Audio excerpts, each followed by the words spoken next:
Before we begin, if you love real, emotional stories like this, hit that subscribe button and share your thoughts in the comments. I read every single one, and your experiences matter. I was standing at the table folding laundry when the message arrived. That detail matters only because it was such an ordinary moment. Matching socks. Squaring towels. A quiet task, interrupted by something absurd trying to sound normal. The subject line read, "Things you owe me." The message itself was short, efficient, written in bullet points, as if that made it reasonable. A PlayStation 5. $600. And my old car. The car I stopped driving 2 years earlier. The one still titled in my name. The one I'd let him use while he was getting back on his feet. I read the list twice, not because I didn't understand it, but because I was searching for tone. Jokes have warmth. Sarcasm carries signals. This had none. It was flat. Cold. I typed a single response. Just one line. "Oh, you." The typing bubble appeared almost instantly, like he'd been waiting, fingers hovering over the screen. "You'll regret it if you don't," he wrote. That was all. No explanation. No justification. No emoji to soften it. A threat delivered with the ease of someone who had never been challenged before. I didn't respond again. I finished folding the laundry. It would be easy to frame this as entitlement appearing out of nowhere. But it didn't. It came from a long, quiet pattern, one I had taken part in without ever saying yes out loud. When his father walked out, I helped with groceries. When he needed a place to crash for a couple of weeks, I cleared the guest room.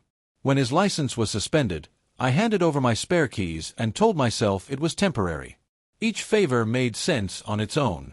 Together, they formed a story he told himself about what I was there for. I'd learned that explanations only invite bargaining. So instead of replying, I did something different. I gathered paperwork. The car title was exactly where it had always been, tucked in my filing cabinet. The insurance policy sat in my email. I printed copies. Took screenshots. Created a folder. I checked my bank statements to confirm there were no unpaid balances he could claim I'd forgotten. There weren't. What surprised me most was how calm I felt. Not angry. Careful. Like someone wrapping fragile glass. The next day, my sister called. She didn't mention the list directly. She spoke around it, about stress, about how difficult things had been for him, about misunderstandings. I listened and said very little. Silence, I'd learned, makes people expose what they think is already settled. Finally, she said, "Maybe you two can work something out." "I'm not negotiating," I replied. My voice sounded steadier than I felt. "I'm just clarifying what belongs to me." There was a pause. Then she said, "He says you promised." "I didn't," I said. Because I wasn't trying to persuade her, the words landed wherever they landed. That afternoon, I called my insurance provider. The call was dull, exactly what I needed. Names. Dates. Confirmation numbers. I explained that someone had possession of my vehicle without permission and that I wanted to remove coverage and submit the appropriate notice. The representative didn't react. No gasps. No judgment. She calmly told me which form to file and what would happen next.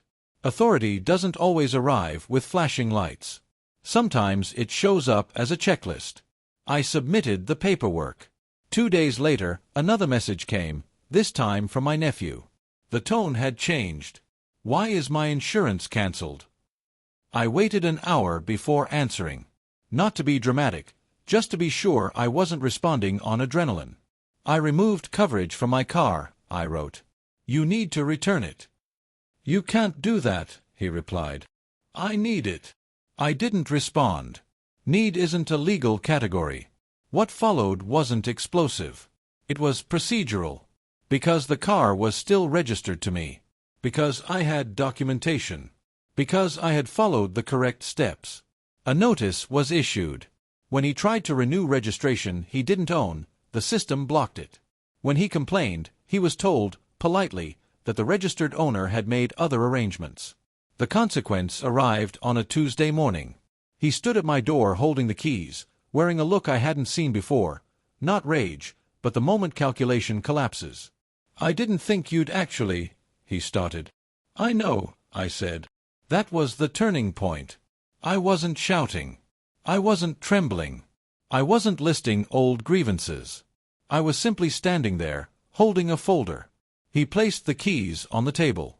They made a small sound. That was it. Control shifted, not because I seized it, but because the rules I had finally acknowledged were no longer optional. He left without another word. My sister didn't call for a while. When she did, her voice sounded worn, like she'd been carrying more than she admitted. "You could have warned him," she said. "I didn't threaten him," I replied. "I just stopped shielding him from consequences." She didn't argue. That felt like both a loss and a relief. In the weeks that followed, ripples spread. Family gatherings grew quieter. Invitations came with conditions. I began to notice how often I'd been placed in the role of buffer, the one who absorbed discomfort so others didn't have to. I'd volunteered for that role without realizing it. Things rearranged themselves. I won't pretend it felt good all the time.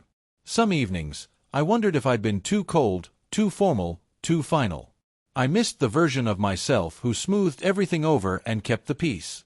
But something else disappeared too, the constant low-grade anxiety of being needed in ways that erased me. One evening, I went out to the driveway and sat in the car. The seat carried the faint scent of cleaner I'd used years earlier. I didn't start the engine. I just sat there, hands on the steering wheel, noticing how quiet it felt when no one was asking me for anything. I didn't win. I didn't teach anyone a grand lesson. Nothing magically repaired itself. What I did was smaller and harder. I treated a threat as information.